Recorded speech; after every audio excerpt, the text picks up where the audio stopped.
New Thought Media Network. We are a global broadcast network of positive music, media, and entertainment, inspiring humanity's evolution along the journey of enlightenment and creating a world of love, peace, empowerment, and prosperity for all. New Thought Media Network.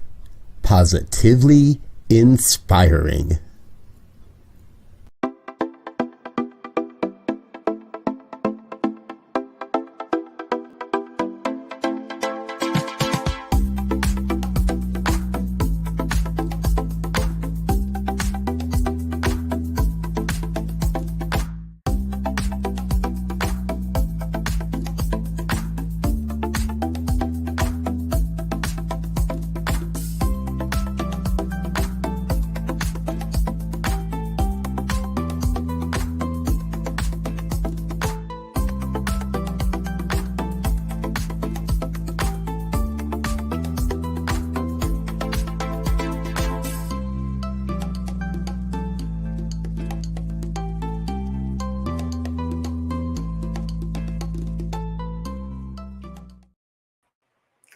Hello and welcome back. I am Reverend Dr. Sharri Johnson, your host for Global Focus today, and we have a returning guest who was fabulous the last time he was here, and he's got all new stuff to talk about today. This is Reverend Dr. Jerry Troyer. He's a native of San Diego, California. I didn't know anybody was born in California. I thought everybody moved there. And he's been a New Thought and Religious Science minister since 2007. He's a board president of the affiliated New Thought Network, Anton. He's a membership which is a membership coordination of New Thought centers in churches that includes Unity and CSL and Divine Science and all kinds of independents and individuals. And he's a founding board member, and currently, this is the part I love most, currently the director of relationship development for Urban Street Angels, which is an organization in San Diego that works to end youth homelessness by providing housing, employment, and life skills training to homeless transition age youth ages 18 to 25. They catch the people who fall through the cracks of the system. And I have God bumps thinking about it. He's also a staff minister for the Om Center for Spiritual Living, the author of an acclaimed book, Coming Out to Ourselves, Accepting, Admitting, and Embracing Who We Really Are. And you can do that whether you're gay, straight, bi, anywhere on the spectrum, you can handle that one. And he is also a guest speaker at all kinds of centers. And he's got a new workshop he's going to talk about today, too, called Radically Content, Being, Doing, and Having Enough. I mean, there's the key to world peace, isn't it? And he lives in La Mesa, a suburb of San Diego, with his English cream golden retriever, Maggie. He also has a son, Brandon, who, with a family that includes 7 grandchildren, live near Eugene, Oregon. Please help me welcome back Reverend Dr. Jerry Troyer. Thank you for coming so much, Jerry. It's wonderful to have you here. Truly my pleasure, Reverend Dr. Sharri. Thanks so much for having me. Good to see you. So I don't know what to ask first.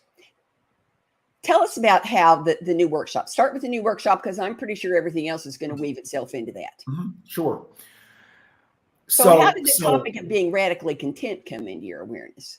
Well, so those of us in New Thought know that unlike other traditional religions and spiritual practices, we are invited, encouraged, and even challenged to stay busy. So we find the teaching, this is amazing. My thinking can change my life. And so I'm going to church on Sunday. I'm attending classes. I'm doing workshops. I'm doing. And at what point, and in my life, I really felt this, at what point do I say, maybe I've done enough. Maybe I am enough for now. You know, in the Old Testament, on the 7th day, God looked at everything, said, gee, this looks pretty good, paraphrasing, of course, and rested. But do we allow ourselves to do that?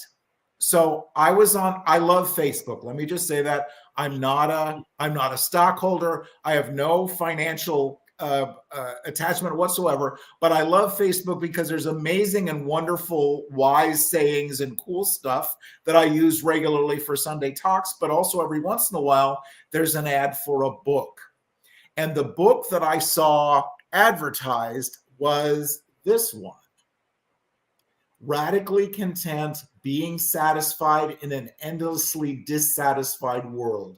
I absolutely love and adore this book. As you can see, it's hardback, it's gorgeous, you know, the colors and the flowers and all the rest of that. And so I went and subscribed to Jamie Veron's Facebook page. So I get posts from her from time to time, but also bought the book. And it's absolutely wonderful because she goes into this need that we sometimes have to keep moving. Well, that was nice, but what about this? And at the end of the day, well, gee, that's great, and you did that, but what didn't you do? And the concept of destination anxiety. So I'll be successful as soon as, I'll be happy as soon as, I'll be acceptable, I'll be lovable as soon as. You know, in academia, there's a phrase for that. They say, and what have you done lately? Right. That's what you're describing. That's exactly. So, gee, that's nice, but in the last 45 minutes, you know, what have you done? Right? Yes. So this book, absolutely wonderful book, and it just really resonated for me because it's one thing to keep busy. And the book talks about it's one thing to be doing these things because it just really wags our tails. Just really, I want to do this. I want to go here. I want to have this. But it's another thing. So it's important to look at the motivation. Am I doing this because this is mine to do? Or am I doing this because I feel like I should? One of my favorite words. I should do this so that I will be somehow successful or lovable or whatever. I was raised in traditional Christianity as a Missouri Synod Lutheran. And some people say the Missouri, because the Lutheran Church has different synods or divisions or groups with very different doctrines and very different outlook.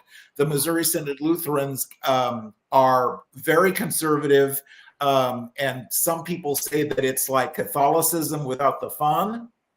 So I know, right? I'm laughing because I was once engaged about 50 years ago to a Missouri Synod Lutheran, and I was raised Catholic. So we went to Mass on Sunday, and then we went to his church.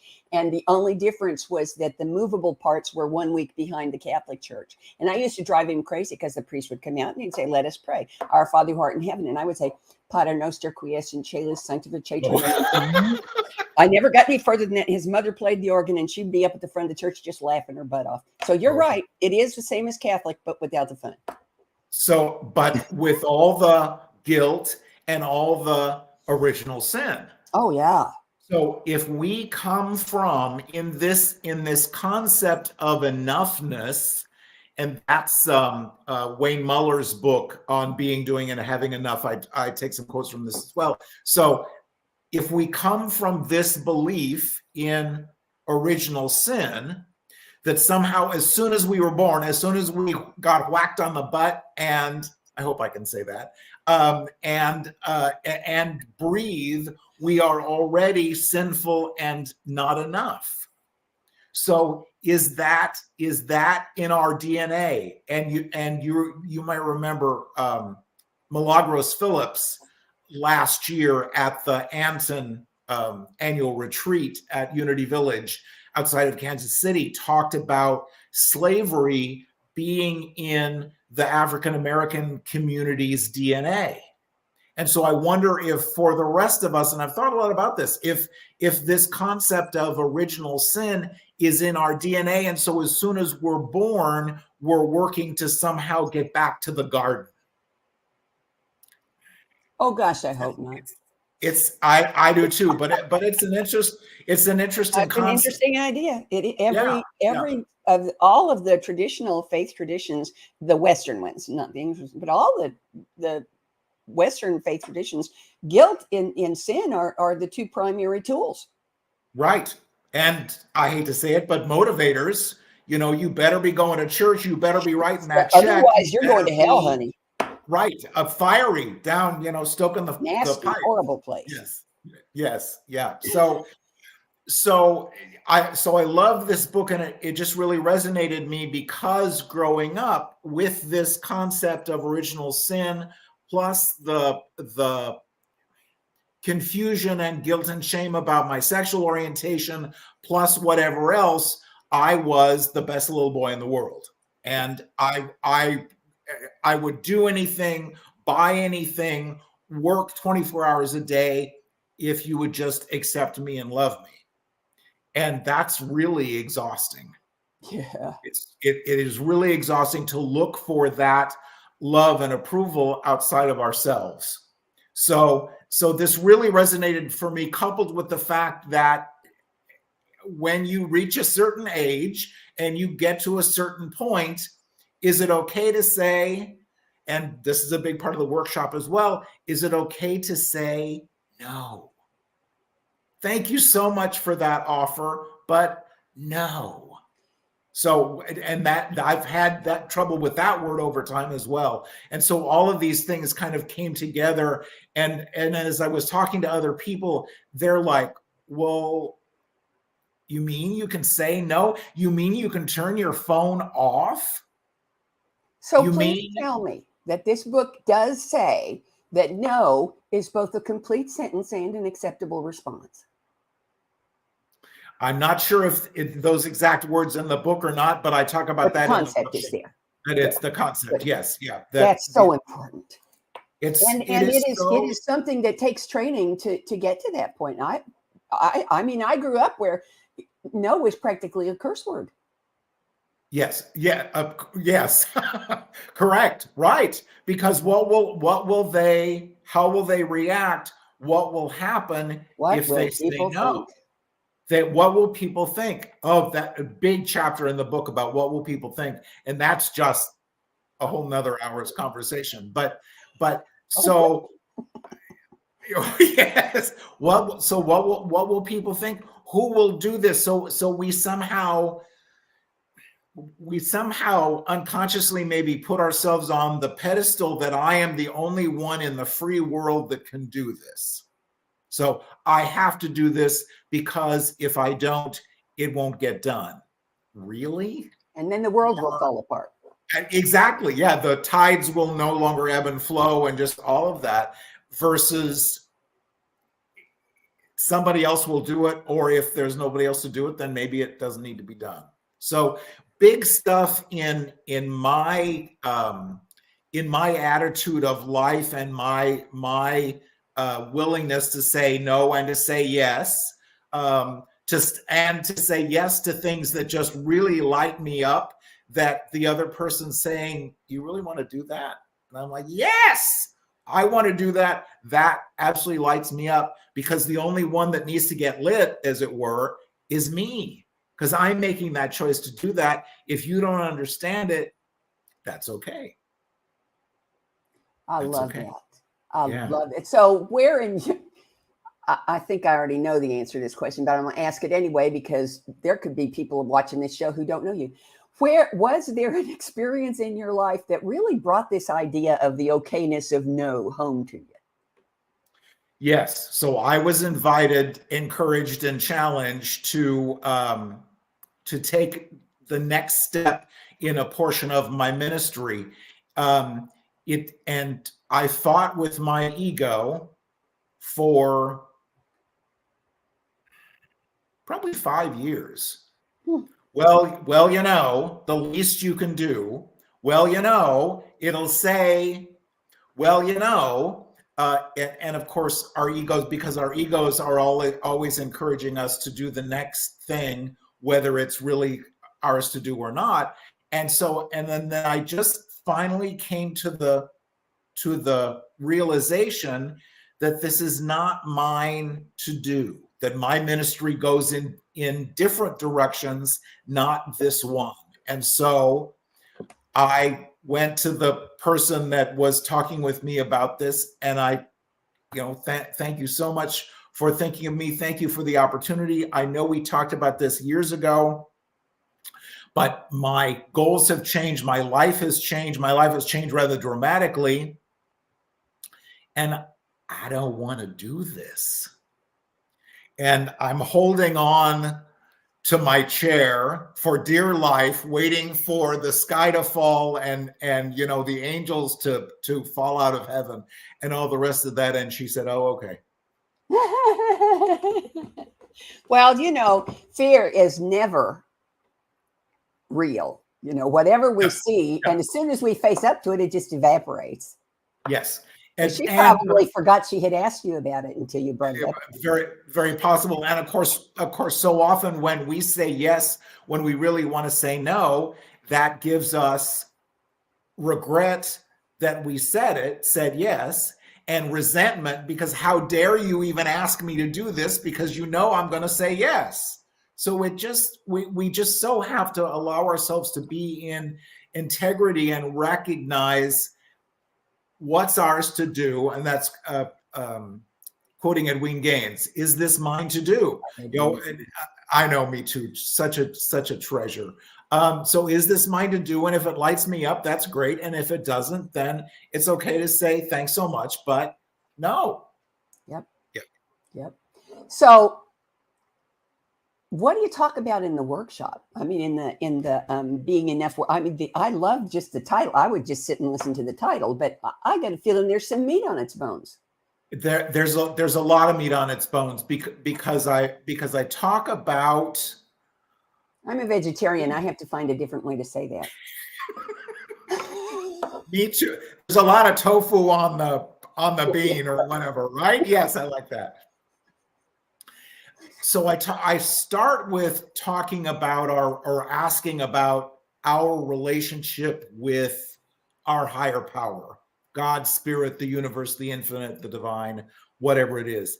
And we in New Thought get that it is that the loving presence that Jesus talked about in the New Testament, a loving presence that always responds to us as we believe.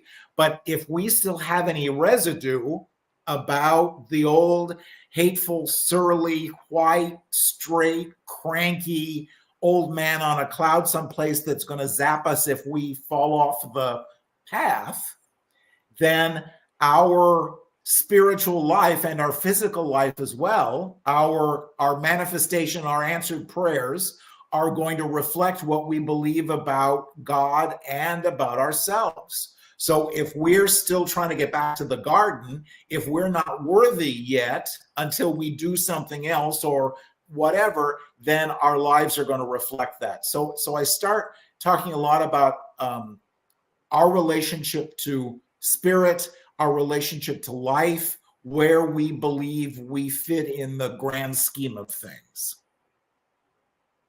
Then go into shame, and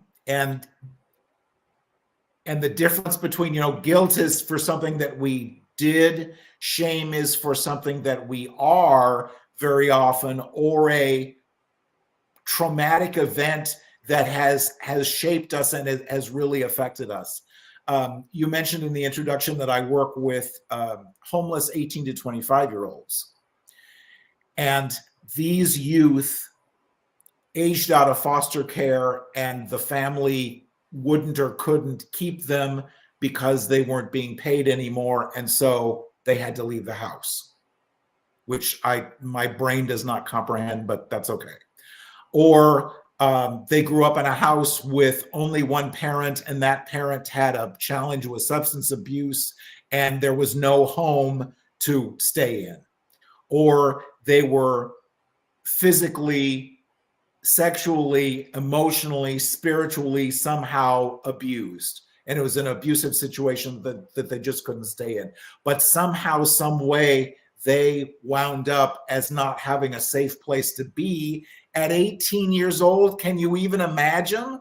My brain does not comprehend what these youth have been through. And so as part of this program, and we offer housing, employment, and education referrals and life skills training, as you mentioned before, a lot of this is in the life skills training is allowing them to be seen, to recognize that everything that they've been through is where they were or what they did, but not who they are.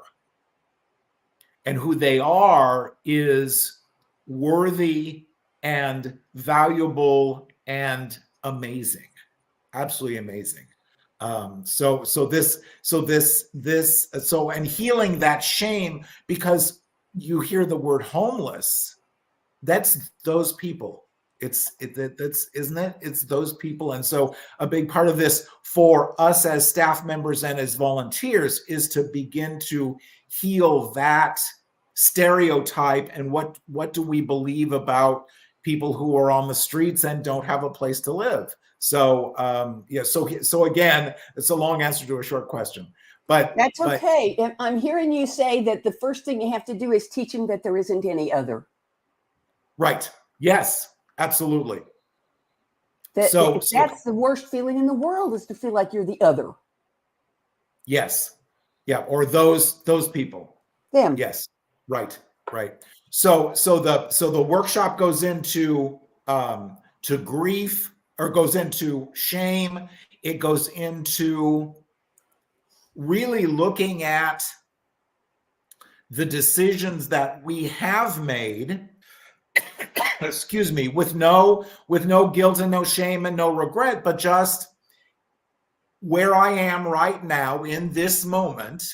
Am I following the route on the map of my life, or am I following what somebody else told me that I should, again, there's that great word, that I should do? And whether you're 25 or 50 or 75 or 105, there are people who love you and care about you and want you to be okay. And so if you'll just do this, your life will be so much better. And perhaps it will, but also perhaps it won't. So it really is. And take that class. Go do whatever it is you want to do, but make sure you're doing it because it lights you up, not because you feel like you're obligated because that's what somebody else told you to do. So there was a movie about a compass. I don't remember much about it at all, except that the compass was really important. And what I think I'm hearing you say is that one of the purposes of Urban Street Angels and this workshop is to help people build their own compass, help them find their own compass, because no two compasses are the same.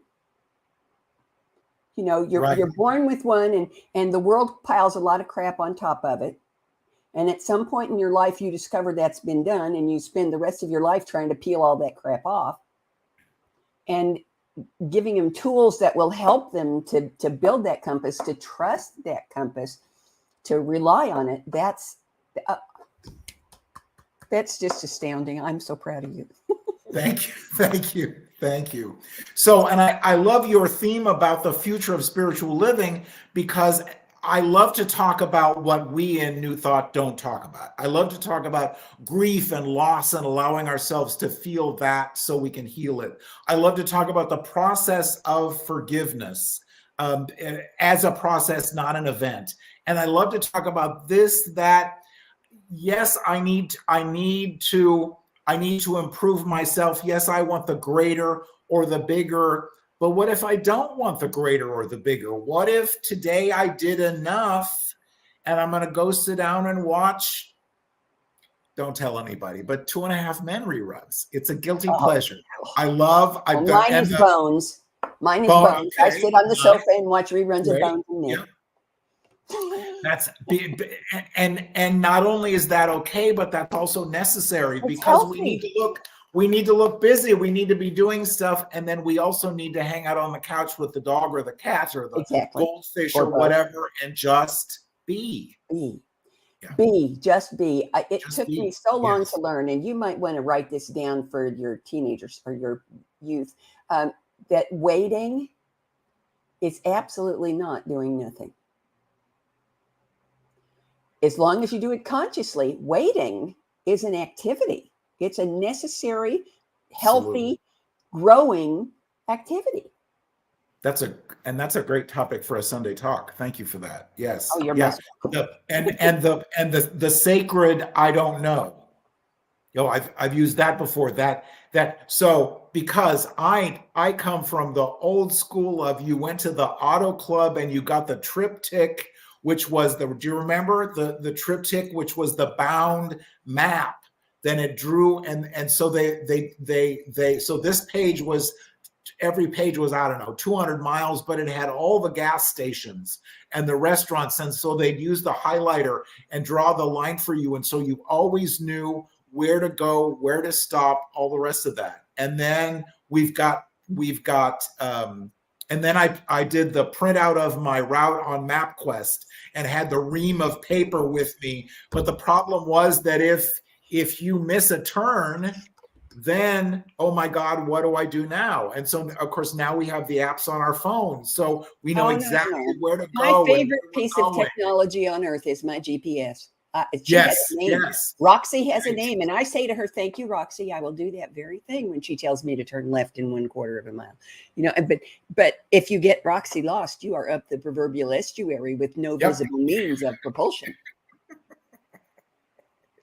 Exactly. But so what if we turn our phones off and allow life, because we know where we want to get to eventually, but what if we don't know the steps, but we can allow life, we can allow spirit to guide us in the direction that's going to bring us to that ultimate destination better than we could have imagined, but how important it is to recognize that the destination needs to be ours, not somebody else's. Yeah. Nobody can choose your path for you. Right. So again, love talking about what we don't talk about. And if you're going to take that class, do that course, do whatever it is, great, but make sure that it's yours to do, not that you're doing it to make somebody else happy. And you know what? I just got my doctor. You know, I just finished my. Yes, you did. Congratulations. And I enjoyed every single minute of it, because it wasn't something I had to do. It wasn't something that somebody told me was necessary for me to have credibility.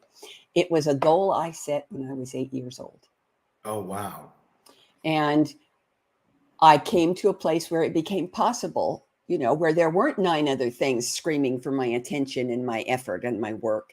And so the last 6 months were pretty much me in the books, you know, and my advisor, you know, writing and talking and reading. But it was wonderful because I was choosing every step of the path. Yeah. And that is the thing that our education system sucks at. You know, choice is not something, it's right up there with racism. It doesn't get taught in school. Yeah. And those are 2 things that really need to be taught in school. They are.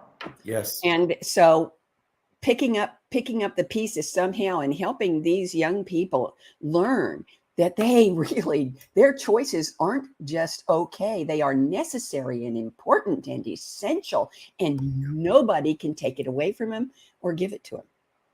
It's theirs. Right. Yes. All they have to do is take it. Yeah. Oh, I wish I was there. If I was there, I'd be volunteering right there with you. Well, come to San Diego. No, thank you. I'm home and I'm staying home. I understand that, but it's a great place as well. So, what other aspects of your ministry are blossoming and morphing and unfolding? So I'm staff minister at OM Center for Spiritual Living in La Mesa, which is east of San Diego, about 10 miles. So I have the opportunity to speak there once or twice a month. And then I also get to travel and speak and do a workshop. And so I was in the Dallas area this last weekend and will be again this weekend. Did the workshop on grief and loss and allowing ourselves to feel those human emotions. last Sunday, and then this next Sunday I'll be doing the workshop that we're talking about now about being radically content. Oh, that's a great second step. That's a wonderful combination. So look forward to that. President of Anton, as you mentioned, so we're just to review, we're a membership organization of New Thought, Religious Science, Unity, and Divine Science centers and churches, as well as individuals. And so our conference at Unity Village outside of Kansas City is coming up the first week of October. So really look forward to seeing you in person. And we're going to have a huge number of people representing Anton at the Parliament of World Religions in August. This is a busy summer for New Thought, as you all may know. INTA, the International New Thought Alliance, is doing their thing at Sunshine Cathedral in Fort Lauderdale the third week of July. Centers for Spiritual Living is doing their conference, I believe it's the second week of August at Asilomar. First week of August, thank you. At Asilomar. Parliament of World Religions is the second week, and then the Anton affiliated New Thought Network retreat at Unity Village the first week of October. So a lot of really, really exciting events going on. We're going to need to carry heavy bags or we'll float away. Right. Yes. Yeah. Absolutely. So Anton, Urban Street Angels, and then I have a book. I have a second book, and really quickly about that. The premise of that was my husband passed away almost 5 years ago, October of 2018, and went through a period of time of denying the grief and denying the feelings of loss and all the rest of that, because in New Thought we tell ourselves everything's in divine order. Everything is as it should be. It's all good. Are you familiar with the term spiritual bypass? And toxic positivity. And that's exactly, yes, exactly. So that's part of that other workshop. But also I really went through a period of time of denying that, because I'm a religious science minister and I know the truth. And all of those statements are absolutely the truth. But the fact is, my heart is breaking because we've been together for 33 years. So as a result of that, well, not as a result, but so I shortly after he died, I found this great organization named Elder Pride, and it's a focus ministry of Centers for Spiritual Living, especially for the LGBTQ plus community, especially for people 60 years old and older. Just mature adults. That's all you have to say. Mature adults. Right. And so found them and loved them and went to a conference with them. And I'm in this room and my ego says, what are you doing with these people? You're not old enough for this, except of course I was. So so I was talking with a lot of people, and the purpose of the organization is to help people, and in the gay and lesbian community especially, but people in general, when you reach a certain age or after a death or after a transition or after some major change in your life, to be able to find the joy and find the purpose and step into the next chapter of your life.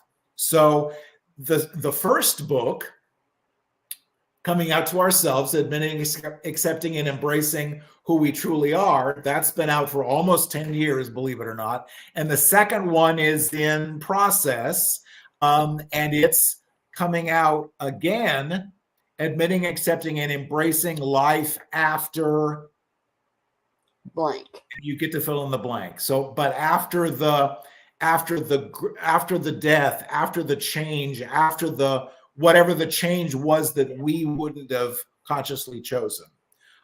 So that's in process as well. Again, looking for and finding purpose and finding joy and allowing ourselves to feel the trauma and the loss of whatever it was that we went through so that we can turn the page into the next chapter in our lives. That's fabulous. I love it. Now, you know, there are 4 questions I'm going to ask you because I ask everybody, right? Sure. Okay, so here's the first one. How does what you're doing, as if you haven't already answered this question, but do it some more. How does what you're doing in your ministry, all the pieces of it put together, how does that encourage, advance, support, pick your own verb, conscious evolution? We in this teaching that we call New Thought or religious science or unity or spiritual living or whatever you want to call it, we must, and I will almost never say about what you must do, but we must meet people where they are. And if someone comes in to our center or church or reaches out to us and their heart is broken and we beat them over the head with the Science of Mind textbook or with the 12 powers or with the Bible and preach at them and tell them that that's not the truth. The truth is that everything is in divine order, that all is well, that all the rest, that they are perfect health and all the rest of that. If we meet them with those platitudes, that does not serve them. If we meet them where they are and recognize they have the opportunity and the necessity to grieve, to feel the fear, to feel the loss, to feel whatever it is, and then begin to move forward, that serves them. Preaching at them does not serve them. So allowing them the permission, and I think in some of these workshops, what I'm doing is in this discussion, I'm giving people permission to talk about what we don't talk about. And so by opening that door, by opening the windows, allowing the fresh air in and allowing us to talk about these things, we just, it advances the teaching certainly, but it also allows us to move forward. Us as individuals, us as a movement. That's not my favorite word, but us as a teaching and us as human race. Yes.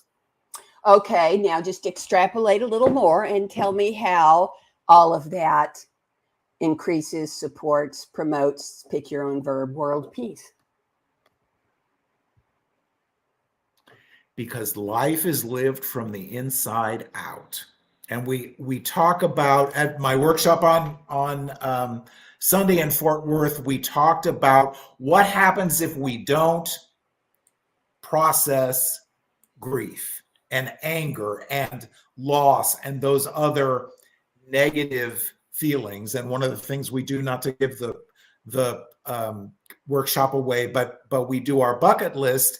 We have a bucket of bad emotions, a bucket of good emotions, and then we draw pipes into the third bucket, which is just emotions. So rather than labeling them as good or bad, what if we just allow,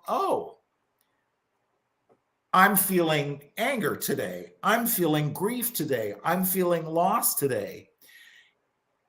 So much of the anger and the fear and the hurt that we see playing out as road rage, as just in so many different ways, is a result of us not allowing ourselves, the collective us, not allowing ourselves to feel what we feel, because you have to feel it.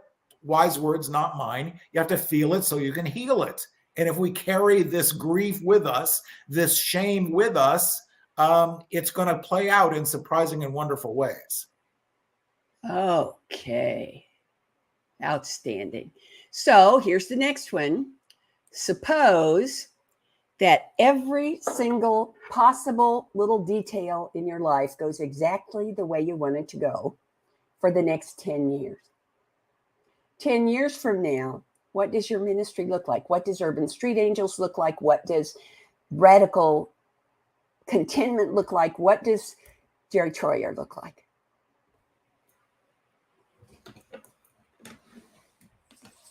So we estimate there are well over 1,000 homeless 18 to 25-year-olds on the streets of San Diego. And that might be they're couch surfing at a friend's house, they're sleeping in a carport, they're sleeping in the park, they're on the beach, but they are not comfortably and securely and safely housed. And so 10 years, because nothing is too wonderful to happen and nothing is too good to be true, 10 years is we become a support organization for people who are already housed, but there are no more homeless 18 to 25-year-olds on the streets of San Diego. So how wonderful it will be, not if it could be, but how wonderful it will be when we don't need to exist anymore. See, I'm pretty sure that's the best answer that question's ever gotten. Yep. So here's the next question. You know it's coming. Will you come back? Oh, with great joy. Absolutely. The next opening I have is April the 9th of 2024. Can I put you in? Wow. Absolutely. April the 9th. Yes. Oh, thank you. And let me just, if I can finish up on that previous question. Absolutely. So in 10 years, the second book will be done, and maybe there'll be a third. We'll see. But otherwise, I love my ministry. I love the opportunity to travel. I love to have to reach for the Kleenex box when I'm doing a workshop, because I always say, if I don't make you cry, then I haven't done my job. But how important it is to allow ourselves to do that. So continuing to do that. I have an amazing new relationship, so allow that to continue and grow and prosper, and just live this ridiculously, incredibly amazing, wonderful life. Oh, absolutely. That sounds good to me. I'll take it. I'll have what he's having. Yeah. And folks, let me tell you, next week's going to be wonderful too, because we have Claire Summerhill, Reverend Dr. Claire Summerhill, whose ministry is in Kenya. She's not. No, she's in Salt Lake City, but her ministry is in Kenya. So there's bound to be something you don't know already there. And I'm really looking forward to it. So join us next week and have a great week until then. Bye-bye. Amazing, amazing. You will do amazing things. Amazing, amazing. You will do amazing things. On behalf of everyone at New Thought Media Network, thank you for being a member of our virtual family. Your financial contributions help share the New Thought message with people from around the world. Please visit and contribute at www.ntmedia.org/donate. New Thought Media Network, come be you. And please like, share, and subscribe. Until next time, peace and blessings.